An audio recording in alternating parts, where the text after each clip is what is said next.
मेरा नाम नमिता है। मेरी जिंदगी बड़ी ही मुश्किल थी। काश मेरे जैसी जिंदगी किसी की ना हो। मैं हर लड़की के लिए ऐसी प्रार्थना करती हूँ। मैं खुद को शीशे में देख रही थी। मैं काफी खूबसूरत लग रही थी जब अचानक ही मेरे कमरे का दरवाजा खुला और वो इंसान मेरे कमरे में आ गया। उसे देखकर मैं हैरान रह गई थी क्योंकि उसने आते ही अंदर से दरवाजे को लॉक कर दिया था। मैंने उससे कहा कि ये क्या हरकत है तुम्हारी? तुम होश में तो हो और तुम मेरे कमरे में इस तरह क्यों घुसे आ रहे हो? जल्दी से दरवाजा खोलो। वो कहने लगा कि नहीं, प्लीज मेरी बात सुन लो। इसके बाद जो तुम्हारी मर्जी करे तुम वो करना। वो धीरे धीरे मेरे करीब आने लगा था। अचानक ही उसने मेरा हाथ पकड़ लिया और कहने लगा कि देखो, मेरी बात सुनो। मैं तुमसे बहुत प्यार करता हूँ। तुम्हें सारी जिंदगी बहुत खुश रखूंगा। तुम्हें किसी चीज की कमी नहीं होने दूंगा। प्लीज मान जाओ और मुझसे शादी करने के लिए तैयार हो जाओ। मैं उसकी बात सुनकर हैरान रह गई थी। मैं उसे कोई जवाब नहीं दे पा रही थी क्योंकि मुझे खुद भी समझ में नहीं आ रहा था कि वो मेरे साथ ये सब कुछ क्यों कर रहा है। मैं बाहर निकलने लगी तो उसने मुझे हाथ से पकड़कर फिर से पीछे की तरफ धकेल दिया था। मैं उससे कहने लगी कि देखो, घर में सारे मेहमान आए हुए हैं। प्लीज किसी तरह का कोई हंगामा मत करो। ये मौका नहीं है ये बात करने का और इस बारे में हम बाद में बात करेंगे। ये कहते ही मैं दोबारा दरवाजे की तरफ भागने लगी जब उसने फिर से मुझे खींचकर पीछे कर दिया।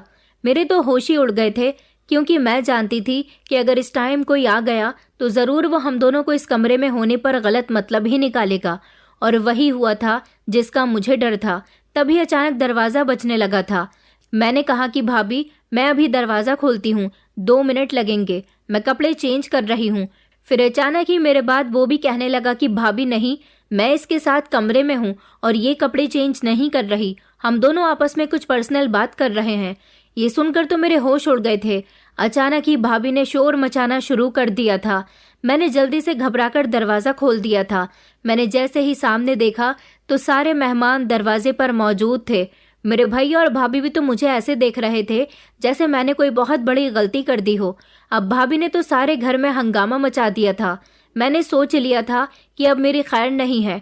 अब मुझ पर तरह तरह के इल्जाम लगाए जाएंगे और मेरी बात का, मेरी सच्चाई का कोई भी यकीन नहीं करेगा। मुझे अपनी जिंदगी पर गुस्सा आ रहा था कि मेरी जिंदगी ऐसी क्यों थी। क्या कोई मुझे समझने वाला नहीं था? क्या कोई मेरी तरफ से बोलने वाला भी नहीं था? दरअसल मुझे रिश्ते वाले देखने के लिए आ रहे थे। मैं बहुत ही खुश थी क्योंकि मेरा रिश्ता बहुत ही अच्छे परिवार में तय हो रहा था। मेरे भैया ने ही मेरे लिए रिश्ता तलाश किया था। मैं भी खुश थी कि मेरी शादी एक अच्छे और पढ़े लिखे लड़के के साथ हो रही थी। लड़के की माँ ने मुझे मेरी खूबसूरती देखकर अपने बेटे के लिए फौरन ही पसंद कर लिया था। जब से मेरी भाभी को पता चला था कि मेरा रिश्ता अच्छे परिवार में हो रहा है, तब से उनका मूड बहुत ज़्यादा खराब हो गया था। वो नहीं चाहती थी कि मैं किसी अच्छी ससुराल में जाऊं। वो कोई ना कोई बात कह देती थी। उनका बिल्कुल भी मन नहीं था कि मेरा रिश्ता यहाँ पर पक्का हो। इसलिए वो लड़के वालों के बारे में अजीब अजीब बातें करने लग जाती थी और मुझे गुमराह करना चाहती थी। लेकिन मैं जानती थी कि ऊपर वाला मेरे लिए अच्छा ही करेगा और जो होगा वो अच्छा ही होगा। मैं भाभी की बातों को एक कान से सुनकर दूसरे कान से निकाल देती थी क्योंकि मैं इसी में अपनी भलाई समझती थी। पर भाभी ने आखिरी दम तक अपनी ये हरकतें नहीं छोड़ी थी। मैं बहुत ही परेशान हो गई थी। मैं भैया को कुछ कहती तो वो भी यही कहते थे कि तुम्हारी भाभी भी अपनी जगह बिल्कुल ठीक है। वो तुम्हारी भलाई के लिए ही तो ये सब कहती हैं। वो नहीं चाहती हैं कि तुम ऐसे घर में जाओ जहाँ जाने के बाद तुम्हारी जिंदगी मुश्किल भरी गुजरे। इसीलिए वो चाहती हैं कि हम सारी छानबीन करें, उसके बाद ही तुम्हारा रिश्ता पक्का करें। पर मैंने भैया को कहा कि भैया, आपने सारी छानबीन कर तो ली है, फिर भाभी ऐसा क्यों कह रही है? तो भैया कहने लगे कि तुम अपने दिमाग से गलत बातें सोच रही हो। तुम्हारी भाभी तो बस तुम्हारे लिए फिक्रमंद है। वो ये समझती है कि शायद तुम भी अनुराग को उतना ही पसंद करती हो जितना वो तुम्हें पसंद करता है। भैया की ये बात सुनकर मैंने जल्दी से उन्हें इनकार कर दिया था कि मैं अनुराग से शादी नहीं करना चाहती। हाँ, हम शुरू से ही एक साथ पढ़ते आए हैं, एक दूसरे के बहुत अच्छे फ्रेंड्स हैं, लेकिन इसका ये मतलब नहीं है कि हम दोनों की शादी भी हो जाए। अनुराग हमारे पड़ोस में रहता था। उसकी फैमिली बहुत अच्छी थी। बचपन से ही हम दोनों एक ही स्कूल में जाते थे और एक साथ खेल कूद कर बड़े हुए थे, जिस वजह से हम दोनों के बीच अच्छी फ्रेंडशिप हो गई थी। अनुराग मेरी ही उम्र का था। सारे मोहल्ले वालों को यही लगता था कि अनुराग और मेरे बीच कुछ चल रहा है। लेकिन जब मेरी माँ ने मोहल्ले वालों की बातें सुनी तो उन्होंने मरते समय भैया से कह दिया था कि अनुराग और नमिता एक दूसरे के लिए बने हैं। लेकिन मैं ऐसी बातों पर बिल्कुल भी यकीन नहीं रखती थी कि मरने वाला इंसान जो कुछ भी कहे वो सच होता है। इसीलिए माँ के मरने के बाद मैंने भैया को सख्ती से इनकार कर दिया था कि मैं अनुराग से शादी नहीं करूंगी। मैं अनुराग को पसंद नहीं करती थी, लेकिन जब से भाभी को ये पता चला था कि मैं अनुराग को पसंद नहीं करती और उससे शादी करने पर भी लगातार इनकार कर रही हूँ, तो भाभी बहुत परेशान हो गई थी। वो तो यही चाहती थी कि मेरी शादी अनुराग के साथ ही हो जाए, क्योंकि अनुराग एक आवारा लड़का था। हालांकि बचपन में वो अच्छे नंबर से पास होता था, लेकिन जब से वो मोहल्ले के गलत लड़कों के साथ बैठने उठने लगा था, तभी से उसने अपने आप को गलत हरकतों में ढाल लिया था। मेरे भैया ने मेरा रिश्ता कहीं और तलाश करना शुरू कर दिया था। मेरे 2-3 रिश्ते आए थे, लेकिन जिनमें से हमें एक रिश्ता पसंद आया था। वो रिश्ता बहुत ही अच्छा था और मैं इस रिश्ते से बहुत खुश भी थी। मेरे घर मेहमान आने वाले थे, इसलिए मैं तैयार होने के लिए अपने कमरे में चली गई थी, लेकिन भाभी ने अनुराग को घर बुला लिया था। लड़के वालों ने जैसे ही उसे देखा तो वो हैरान हो गए थे कि इस लड़के का हमारे घर में क्या काम है। जाहिर सी बात है, उनका हैरान होना तो बनता था। अनुराग था तो हमारा पड़ोसी ही, और अब तो मैं उससे ज्यादा बातचीत भी नहीं करती थी। उसका मेरे साथ कोई रिश्ता नहीं था। मैंने सबको यकीन दिलाया था कि ये भाभी की मदद के लिए यहाँ पर आया है। उसकी भाभी के साथ बहुत हंसी मजाक है, तो भाभी उन सब मेहमानों के सामने कहने लगी कि तुम्हारे साथ भी तो उसकी अच्छी हंसी मजाक है, तुम भी तो उससे बड़े प्यार से बातें करती हो। भाभी की बात सुनकर सारे मेहमानों के सामने मैं शर्मिंदा हुई थी। मैं खामोश हो गई थी, लेकिन भाभी ने कोई कमी नहीं छोड़ी थी। वो बस सारे मेहमानों को मेरे खिलाफ भड़का रही थी। मैं उनकी इस हरकत की वजह से बहुत परेशान हो रही थी, लेकिन भैया ने मुझे तसल्ली दी थी कि तुम इन बातों पर ज्यादा ध्यान मत दो और बस जल्दी से तैयार हो जाओ। भैया की बात सुनकर मैं जल्दी से अपने कमरे में चली गई थी और तैयार होने लगी थी। मैंने अच्छे से कपड़े पहन लिए थे और थोड़ा सा मेकअप भी कर लिया था। मैं बहुत खूबसूरत लग रही थी। मैं शीशे में खुद को देख रही थी जब अचानक से दरवाजा खुला और कमरे के अंदर अनुराग आ गया था। उसने कमरे के दरवाजे को अंदर से बंद कर लिया था। न जाने वो ये सब क्यों कर रहा था। अचानक ही वो मेरे करीब आया और मुझसे कहने लगा कि देखो, अभी भी टाइम है, मेरी बात मान लो, मैं तुम्हें सारी जिंदगी बहुत खुश रखूंगा, तुम मुझसे शादी कर लो। देखो, ये लड़का तुम्हारे लिए ठीक नहीं है।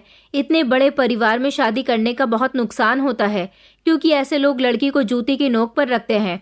अगर तुम्हारे साथ भी ऐसा ही हुआ तो फिर तुम क्या करोगी? मैंने उससे कहा कि खामोश हो जाओ, ऐसी बातें मत करो। आज मेरा बहुत स्पेशल दिन है, प्लीज तुम आज का दिन मेरे लिए खराब मत करो और यहाँ से चले जाओ। मुझे पता है कि तुम भाभी के कहने पर यहाँ पर आए हो, क्योंकि भाभी नहीं चाहती कि मेरी शादी अच्छे परिवार में हो और तुम भी नहीं चाहते, इसलिए तुम दोनों मिल गए हो और तुम दोनों इस रिश्ते को नाकाम करना चाहते हो। मैंने एक तरफ दरवाजे को देखा था। मुझे यही शक था कि कहीं कोई आ ना जाए और इसीलिए मैं जल्दी से दरवाजे के पास चली गई, लेकिन अनुराग ने मेरा हाथ पकड़कर मुझे रोक लिया था और कहने लगा कि प्लीज मेरी बात मान लो, जो मैं कहता हूँ वैसा कर लो। मैंने जल्दी से अपना हाथ उसके हाथ से छुड़वाना चाहा, लेकिन उसने बड़ी मजबूती से मेरा हाथ पकड़ा हुआ था। ये देखकर मेरा दिल जोर जोर से धड़कने लगा। न जाने अनुराग ऐसा क्यों कर रहा था, पर अगले ही पल अचानक से दरवाजा बजना शुरू हो गया था। वो भाभी ही थी जो मुझे बुला रही थी। मैंने बात संभालने के लिए भाभी से कह दिया था कि मैं अभी 2 मिनट में बाहर आती हूँ, मैं कपड़े चेंज कर रही हूँ। इतने में अनुराग बोल पड़ा था कि नहीं भाभी, ये कपड़े चेंज नहीं कर रही, बल्कि ये मेरे साथ कमरे में मौजूद है। इसने जोरदार आवाज में कहा था, जब अचानक ही भाभी चिल्लाने लगी थी और कहने लगी थी कि ये तो गजब हो गया, तुम दोनों अंदर क्या कर रहे हो? और नमिता, तुम क्या कर रही हो अनुराग के साथ? तुम दोनों को शर्म नहीं आई? बाहर मेहमान बैठे हुए हैं और अंदर तुम दोनों एक साथ मौजूद हो। ये सुनते ही सारे मेहमान कमरे की तरफ आ गए थे। ये सब सुनकर तो मुझे भी शौक लग गया था, क्योंकि भाभी भी चिल्ला चिल्ला कर बातें कर रही थी। मैंने कभी नहीं सोचा था कि मेरी अपनी भाभी मेरे साथ ऐसा कर सकती हैं, लेकिन उन्होंने तो ये सब कर ही दिया था। मैं नहीं जानती थी कि किसी से बदला लेने के लिए इंसान ऐसे भी चाल चल सकता है, जैसी चाल मेरी भाभी इस टाइम चल रही थी। और ये बात सच थी। जल्दी से मैंने दरवाजा खोला तो सामने देखा तो सारे मेहमान दरवाजे पर ही मौजूद थे और लड़का भी मुझे देख रहा था। अनुराग जल्दी से बाहर निकल गया और कहने लगा कि हाँ, मैं नमिता के साथ शादी करना चाहता था, लेकिन अब इस जैसी लड़की के साथ कभी भी शादी नहीं करूंगा। इसने मुझे खुद अपने कमरे में बुलाया था। ये सुनकर तो मेरे होश उड़ गए थे। मैं अनुराग को कहने लगी कि अनुराग प्लीज मेरी इज्जत का तमाशा मत बनाओ, मेरी इज्जत का सवाल है, ये सब मत करो अनुराग। ये सारी बातें अनुराग वहां से बाहर निकल गया था। ये देखकर मैं हैरान हो गई थी। लड़की की माँ कहने लगी कि बस बहुत हो गया, अब हम यहाँ पर और नहीं रुक सकते। ये लड़की तो बहुत ही अजीब है, इसका तो कैरेक्टर ही इतना खराब है कि इसने खुद अपने पड़ोस के लड़के को अपने कमरे में बुलाया और ना जाने इसके कितने लड़कों के साथ अफेयर्स होंगे। हमें तो ये रिश्ता बिल्कुल भी मंजूर नहीं है। इतनी सारी बातें कहकर वो लोग भी वापस चले गए थे, जबकि मैं उसी जगह पर शॉक खड़ी हुई थी। मेरे भैया मुझे शक की नज़रों से देख रहे थे। वो कहने लगे कि नमिता, तुमने ये क्या कर दिया? मैं इतने मान से तुम्हारे लिए ये रिश्ता लेकर आया था, पर तुमने क्या किया? तुमने मेरा भरोसा तोड़ दिया। तुमने अच्छा नहीं किया। मैंने भैया से कहा कि भैया, मैंने कुछ नहीं किया, अनुराग झूठ बोल रहा है। ऐसा बिल्कुल भी नहीं है, वो तो खुद ही मेरे कमरे में आया था। तो भैया कहने लगे कि अब बस भी कर दो और खामोश हो जाओ। मैं किस पर यकीन करूं? मैंने एक नज़र भाभी को देखा, जो मुझे देखकर हंस रही थी, जैसे वो अपनी जीत का जश्न मना रही हों। वो मुझे इस टाइम बहुत बुरी लग रही थी। मैंने भैया से कहा कि ये सब कुछ भाभी ने किया है। वो नहीं चाहती कि मेरी शादी अच्छी जगह पर हो, और अब वो इसमें कामयाब भी हो गई। भाभी कहने लगी कि तुम ये कैसी बातें कर रही हो? तुम देखना, मैं तुम्हारा रिश्ता खुद तलाश करूंगी, तुम बेफिक्र रहो। ये लड़के वाले बिल्कुल भी ठीक नहीं थे, और अनुराग आखिर झूठ क्यों बोलेगा? वो तो बहुत अच्छा लड़का है और वो तुमसे प्यार भी करता है, फिर वो ये सब क्यों करेगा? भाभी ने तो मुझे सबकी नज़रों में गिरा दिया था। मैं खामोश हो गई थी। भैया भी वहां से चले गए थे। मुझे ऐसा लग रहा था जैसे सब मेरे ही खिलाफ हो गए हों। ये बात हमारे रिश्तेदारों में भी फैल गई थी और इस तरह मेरा पवित्र दामन दागदार हो गया था। मैं जान गई थी कि अब कोई भी मुझसे रिश्ता नहीं करेगा, और इसी तरह हुआ था। पूरा 1 साल हो गया था। जो भी मुझे देखता तो ना जाने कैसे अनुराग सबको वो बात बता देता था। अब तो भाभी भी बहुत खुश रहने लगी थी। लेकिन एक दिन मैंने भाभी को देखा, वो फ़ोन पर किसी से बात कर रही थी। वो कह रही थी कि मैं तुम्हें पैसे दे दूंगी, तुम्हें किस चीज़ की जल्दी है? मैं तुम्हारे पैसे खा तो नहीं जाऊंगी। ये सुनकर मैं चौंक गई। शायद वो ज़रूर अनुराग को पैसे देने की बात कह रही थी। अगले दिन यही हुआ था। भाभी ने अनुराग को पैसे दे दिए थे। मैं समझ गई थी कि यह सब अनुराग ने भाभी के कहने पर ही किया था। मेरा शक सही निकला था, लेकिन मैंने ये कभी नहीं सोचा था कि भाभी इस हद तक भी गिर जाएंगी। अगले दिन ही भाभी मुझसे कहने लगी कि देखो नमिता, लड़के वाले तुम्हें देखने के लिए आ रहे हैं। अब तुम कोशिश करना कि अपना मुंह बंद ही रखना। इस लड़के में कमी तो होगी, लेकिन अब क्या कर सकते हैं, कई साल हो चुके हैं। इस तरह तो तुम बैठे बैठे बूढ़ी हो जाओगी। कुछ कमी तो तुम में भी है। अगर वो तुम्हें पसंद कर लेंगे तो तुम भी लड़की की कमियों को जाहिर मत करना। मैं हैरान हो गई थी कि मेरी भाभी कैसी बातें कर रही है। अगले दिन लड़के वाले जैसे ही मुझे देखने के लिए आए तो मैं लड़के को ही देख रही थी। वो सामने की तरफ देख रहा था और आराम से बैठा हुआ था। देखने में भी अच्छा भला था। उसको देखकर नहीं लगता था कि उसके अंदर कोई कमी है। इस लड़के के साथ इसकी एक बूढ़ी माँ भी आई थी। लड़का तो मुझे पहली नज़र में ही पसंद आ गया था। वो भी मुझे देखकर खुश हो रहा था और शर्मा भी रहा था। लड़के की माँ तो भाभी के आगे हाथ जोड़कर कहने लगी कि तुमने ये एहसान हम पर करके हमारी जिंदगी संवार दी है। देखना, मेरा बेटा नमिता को सारी जिंदगी खुश रखेगा। भाभी कहने लगी कि नहीं, ऐसी बात नहीं है, आप तो आज से ही हमारी रिश्तेदार बन गई हो। अब ये एहसास वाली बात तो न करें। भाभी इन लोगों से बड़ी मीठी मीठी बातें कर रही थी। इस तरह से मेरी शादी पराग के साथ तय हो गई, पर वो एक जगह पर लगातार जमकर बैठा हुआ था। मैं हैरान हो गई। कोई भी उसे उठने के लिए नहीं कह रहा था। वो मेरे करीब में न जाने कब से बैठा हुआ था और काफ़ी देर से मुझसे बातें कर रहा था। फिर मुझे मेरे कमरे में ले जाया गया था। मैंने उसे लगातार एक ही जगह पर बैठे हुए देखा था और उससे पहले ही मुझे मेरे कमरे में भेज दिया गया था। मैंने भाभी से कहा भी था कि इस लड़के के अंदर तो कोई कमी ही नहीं है। आप तो कहती थी कि इस पर कमियां हैं जिनको मुझे स्वीकार कर लेना चाहिए। तो भाभी कहने लगी कि देखो, ये तो तुम्हें शादी के बाद ही पता चलेगा। शादी से पहले तो लड़की को कुछ भी पता नहीं होता। मैं भी खामोश थी। इस तरह मैं विदा होकर पराग के घर आ गई थी। शादी वाली रात वो जैसे ही मेरे कमरे में आया तो उसके एक हाथ में बैसाखी थी और वो उसकी मदद से चल रहा था। उसने आते ही अपनी बैसाखी को साइड पर रखा और बेड पर बैठ गया। ये देखकर मैं चौंक गई थी। मैंने गौर से उसके पैरों की तरफ देखा कि जो मैं देख रही हूँ वो सच है या फिर ये मेरी आंखों का धोखा है। मैं जैसे ही बैसाखी को देखने लगी तो मैं दंग रह गई। ये बैसाखी ही थी। ये देखकर मेरा खून खौल उठा था। मुझे समझ आ गया था कि वो अपने पैरों पर नहीं चल सकता था। मैं हैरान हो गई थी क्योंकि मेरा पति तो लंगड़ा था। मुझे ऐसा लग रहा था जैसे मैं किसी खाई में गिर गई हूँ। मुझे इतना बड़ा शॉक लगा था, और वो भी मेरी शादी की पहली रात। मैं इस समय खुद को बहुत लाचार महसूस कर रही थी। मुझे अपने भाग्य पर रोना आ रहा था। मेरा पति मेरे चेहरे को देखकर कहने लगा कि क्या हुआ, तुम रो रही हो? क्योंकि उसने मेरी आंखों में आंसुओं को महसूस कर लिया था। वो देखने भालने में बहुत अच्छा था, बस वो अपने दोनों पैरों से लाचार था और बैसाखी की मदद से ही चल सकता था। मैंने उससे कहा कि हाँ, मैं रो रही हूँ। वो कहने लगा कि तुम्हें क्या इस बारे में पता नहीं था कि मैं लंगड़ा हूँ? मैं उसकी बात सुनकर हैरान हो गई थी और कहने लगी कि नहीं, मुझे कुछ नहीं बताया गया था। मेरा पति कहने लगा कि ये तो तुम्हारे साथ बहुत बुरा हुआ। मुझे लगा था कि तुम्हें मेरी सच्चाई बता दी गई होगी, लेकिन शायद तुम्हारी भाभी ने तुमसे इस बात को छुपाया। मैं अपने पति की बात सुनकर खामोश हो गई थी। इस तरह वो रात भी गुजर गई थी, पर मेरा पति मेरा बहुत ही ख्याल रखता था। उसे सब कुछ पता था। मैं हैरान होती थी कि लंगड़ा होकर भी वो हर तरह से मेहनत करता था।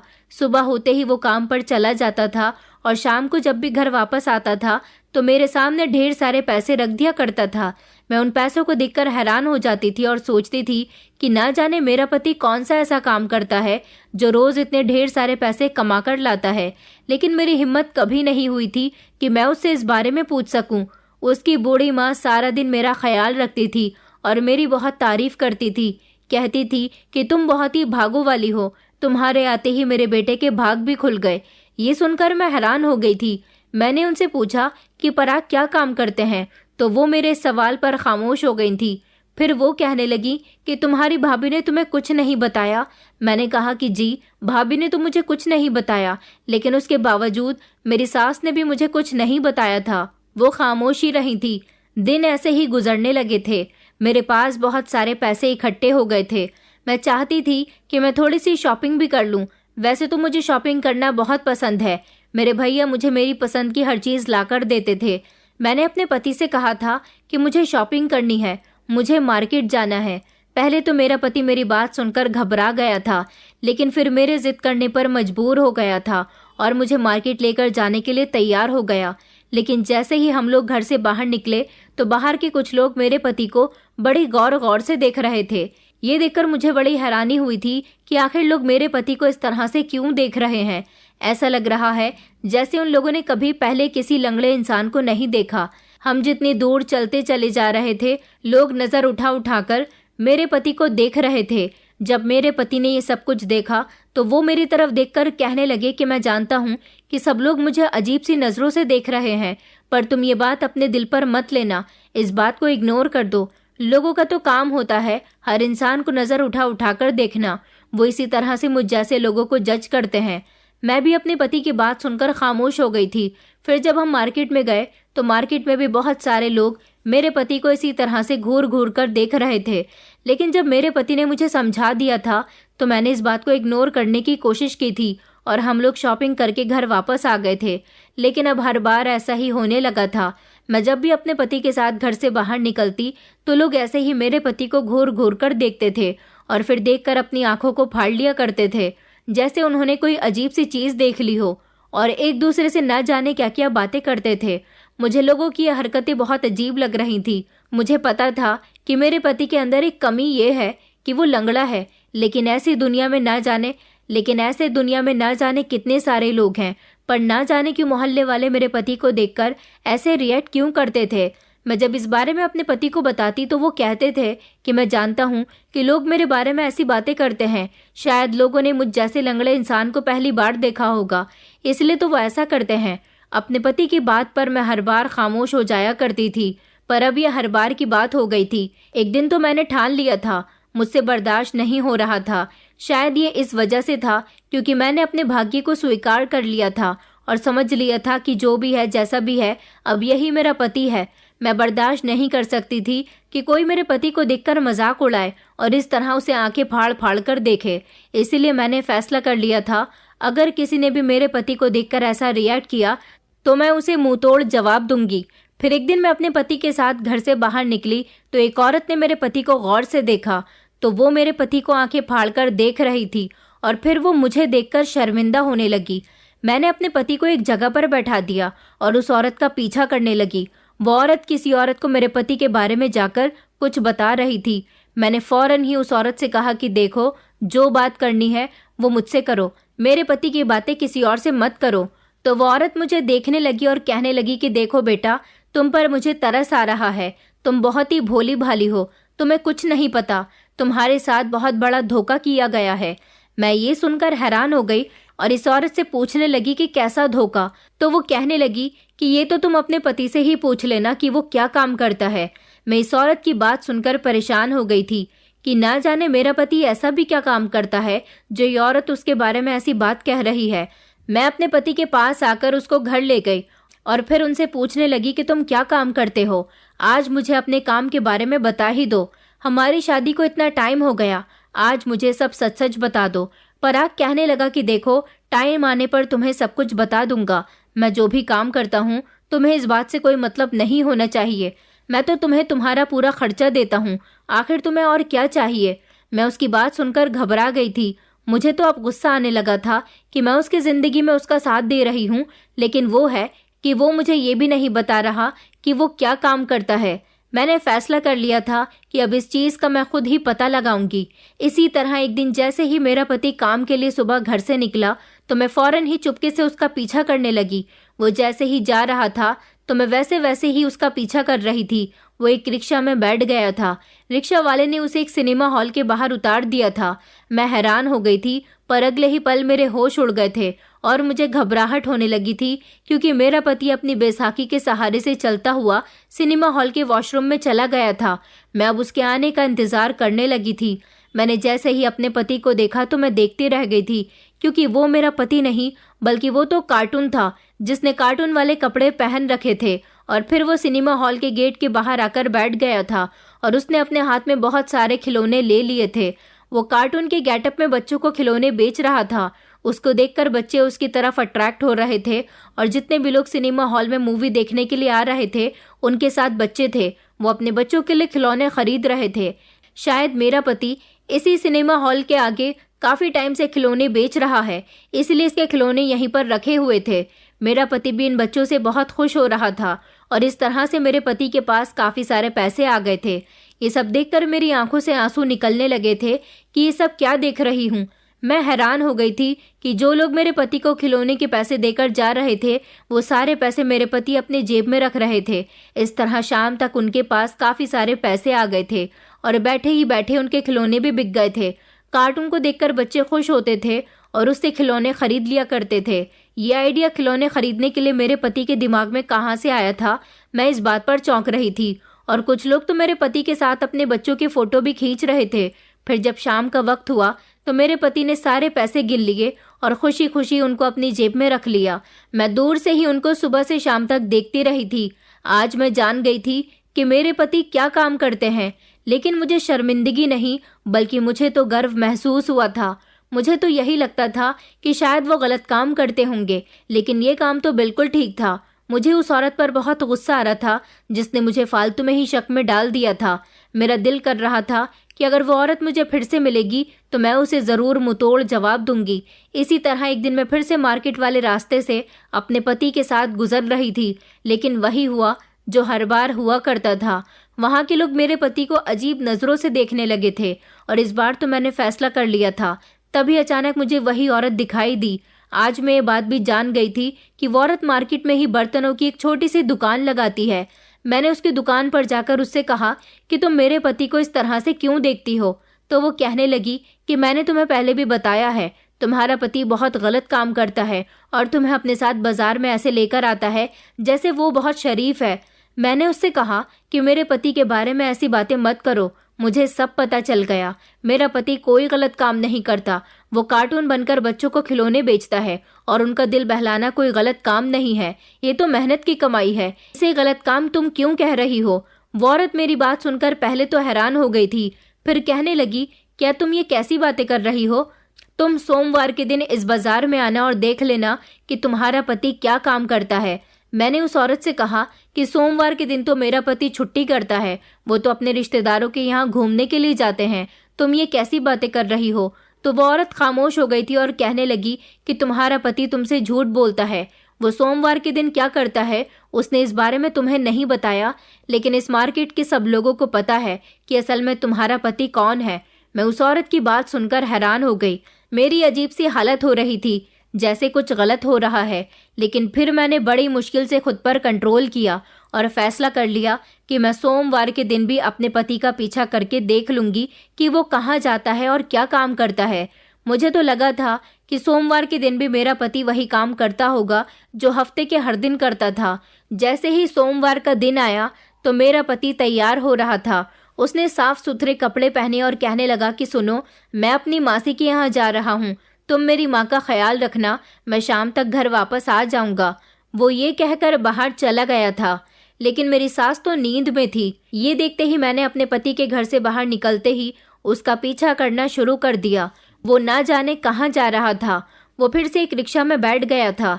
मैंने भी जल्दी से रिक्शा किया और रिक्शा वाले से उस रिक्शा का पीछा करने के लिए कहा। ये रिक्शा तो चलता चला जा रहा था, पता नहीं मेरा पति कहाँ जा रहा था। ये देखकर मैं हैरान रह गई थी, क्योंकि ये रिक्शा उसी मार्केट के करीब में ही रुक गया था। लेकिन अचानक वो क्या करने वाला था कि फिर वो रिक्शा मार्केट के पीछे वाले रास्ते की तरफ जाने लगा था। ये देखकर मुझे समझ नहीं आया था कि मेरा पति वहां से उतर गया था और फिर एक साइड पर खड़ा हो गया। शायद उसे किसी का इंतजार था। तभी अचानक मैंने देखा कि 2-3 आदमी वहां मेरे पति के करीब आकर खड़े हो गए। शायद वो मेरे पति के दोस्त थे। फिर कुछ ही देर के बाद वो सब भी एक तरफ को जाने लगे थे। लेकिन ये देखकर मेरे होश उड़ गए थे, क्योंकि वो लोग जिधर जा रहे थे वो एक झुग्गी थी। कुछ देर बाद ही वो सब लोग झुग्गी से बाहर निकले थे। ये देखकर मेरा शरीर कांप गया था, क्योंकि इन लोगों के कपड़े फटे पुराने और गंदे थे। मैं हैरान हो गई थी कि मेरा पति ऐसी हालत में कैसे हो सकता है। वो सभी अजीब हालत में थे। मेरा पति तो पहचानने में भी नहीं आ रहा था। मैं उसे बड़ी मुश्किल से पहचान रही थी, क्योंकि उसका चेहरा भी गंदगी से भरा हुआ था। मैं हैरान रह गई थी कि ना जाने मेरे पति ने ऐसी हालत क्यों बना ली है, जबकि मैं छुपकर उन सबको देख रही थी। पर वो सब मुझे नहीं देख सकते थे। अचानक ही वो लोग सब मार्केट के भीड़ वाले रास्ते की तरफ आ गए और फिर उन्होंने एक तरफ फटी पुरानी चादर बिछाई और वो सभी वहां पर बैठ गए थे। मैं तो काफी परेशान हो गई थी, लेकिन अगले ही पल मैंने जैसे ही उन सबको वो गलत काम करते हुए देखा तो मेरे होश उड़ गए थे। मैंने कभी नहीं सोचा था कि मैं ये सब कुछ भी अपनी आंखों से देखूंगी, और ये सब करने वाला कोई और नहीं बल्कि मेरा अपना पति ही होगा। मेरे आंसू निकलने लगे थे। मुझे उस औरत की बातें बिल्कुल ठीक लग रही थी। मैं अब पछता रही थी, क्योंकि मैं जान गई थी कि मेरी शादी किसी नॉर्मल इंसान से नहीं हुई। मुझे बहुत पछतावा हो रहा था, और मैं ये भी जान गई थी कि मेरी भाभी ने मेरी जिंदगी पूरी तरह से बर्बाद कर दी है। इसलिए तो वो आप सुकून से हो गई हैं। मेरा पति सिर्फ लंगड़ा नहीं था, बल्कि वो तो अपनी इज्जत और बेइज्जती के बीच का फैसला जानता ही नहीं था। मुझे बहुत पछतावा हो रहा था, और इसी पछतावे के साथ मैं बस घर लौट आई थी। अब मैं अपने पति से नजर भी नहीं मिलाना चाहती थी। वो जो खिलौने बेचने वाला काम करता था उसमें कोई बुराई नहीं थी, लेकिन जो काम वो अब कर रहा था ये बहुत ही गलत काम था। मैं समझ गई थी कि मेरा पति किस तरह से हर रोज मेरे पास बहुत सारे पैसे लेकर आता है, क्योंकि वो गलत तरीके से भी पैसे कमाता है। वो सब याद कर कर मैं आंसू बहा रही थी, क्योंकि मेरा पति लोगों के सामने भीख मांग रहा था और वो अपने लंगड़े होने की दुहाई देकर लोगों से भीख मांगता था। ये सब सोच सोच कर ही मेरा दिमाग खराब हो रहा था। अभी मेरा दिल तेजी से धड़क रहा था। मुझे समझ नहीं आ रहा था कि मैं क्या करूं। भाभी ने मेरी शादी एक आम इंसान से नहीं बल्कि एक लंगड़े भिखारी से करवा दी थी। मेरी भाभी ने जानबूझकर मेरे साथ ये सब कुछ किया था और मुझे इस बारे में कुछ नहीं बताया था। मैं बहुत अफसोस कर रही थी कि पता नहीं क्यों मुझे ऐसी भाभी मिली है जिसको मेरी थोड़ी भी परवाह नहीं थी। वो खुद मेरे भैया के साथ अच्छी जिंदगी गुजार रही थी, लेकिन यहाँ उसने मेरी जिंदगी बर्बाद कर दी थी। मुझे अनुराग पर भी बहुत गुस्सा आ रहा था, लेकिन मैंने फैसला कर लिया था कि ऐसे इंसान को मैं छोड़कर ही रहूंगी। मैं इस भिखारी के साथ अपनी जिंदगी नहीं गुजार सकती। मैंने उसके लंगड़ेपन को एक्सेप्ट तो कर लिया था, लेकिन मैं एक भिखारी के साथ तो नहीं रह सकती थी। जैसे ही रात को वो घर पर आया तो उसने फिर से मेरे सामने ढेर सारे पैसे रख दिए, लेकिन इस बार मैंने उसका सामना किया और मैंने उससे कहा कि ये पैसे गलत तरीके से कमाए गए हैं। मैं ऐसे पैसों को बिल्कुल भी नहीं ले सकती, ये पैसे तुम अपने ही पास रखो। वो पहले तो हैरान हो गया था, फिर कहने लगा कि तुम्हें क्या हो गया है, तुम ऐसी बातें क्यों कर रही हो, क्या मैंने तुम्हारा दिल दुखाया है? लेकिन मेरी आवाज़ तो मेरे गले में ही अटक कर रह गई थी, मुझसे कुछ बोला भी नहीं जा रहा था। मैंने जल्दी से अपना सामान पैक किया और वापस अपने मायके आ गई थी। भैया और भाभी को मैंने कुछ नहीं बताया था। भाभी तो मुझे देखकर भैया से कहने लगी कि देखो, मैंने तुमसे कहा था ना कि तुम्हारी बहन ज़्यादा दिन अपने ससुराल में नहीं टिकेगी। ये तुम्हारी बहन है ही ऐसी, जिसका दिल कहीं और लगा हुआ हो, वो कहाँ अपने पति के साथ रह सकती है। ये सुनकर तो मैं बोल ही पड़ी थी। मैंने भाभी से कहा कि भाभी, आपने मेरे साथ अच्छा नहीं किया। मैंने भैया को सारी बात बता दी थी। भैया को अभी भी मेरी बातों पर यकीन नहीं आ रहा था। वो कहने लगे कि तुम अपनी भाभी के बारे में ये कैसी बातें कर रही हो, तुम्हारी भाभी ऐसा नहीं कर सकती। भैया को तो मेरी बात पर यकीन जब आया था जब अचानक ही उन्होंने सामने देखा, वहां पर अनुराग खड़ा हुआ था। उसे मेरे आने के बारे में पता चल गया था। भाभी अनुराग को देखकर हैरान हो गई थी, उनके चेहरे की हवाइयां उड़ गई थी। वो अनुराग को देखकर कहने लगी कि तुम यहाँ क्या कर रहे हो। अनुराग धीरे धीरे चलता हुआ घर के अंदर आया और कहने लगा कि नमिता, प्लीज़ मुझे माफ़ कर दो, मुझसे बहुत बड़ी गलती हो गई। मैंने तुम्हारे साथ बहुत गलत किया। मैं पैसों का लालची बन गया था। मेरी आंखों पर लालच की पट्टी बंध गई थी। मुझे कुछ भी नज़र नहीं आ रहा था। आज मैं तुम्हारी सफाई में सब कुछ कहूँगा। मैं माफ़ी चाहता हूँ, मेरे साथ भी बहुत बुरा हो गया। मुझे वो सब नहीं करना चाहिए था, क्योंकि जो मैंने तुम्हारे साथ किया था उसकी सज़ा मुझे भगवान दे चुका है। भैया तो उसकी बातें सुनकर हैरान हो गए थे।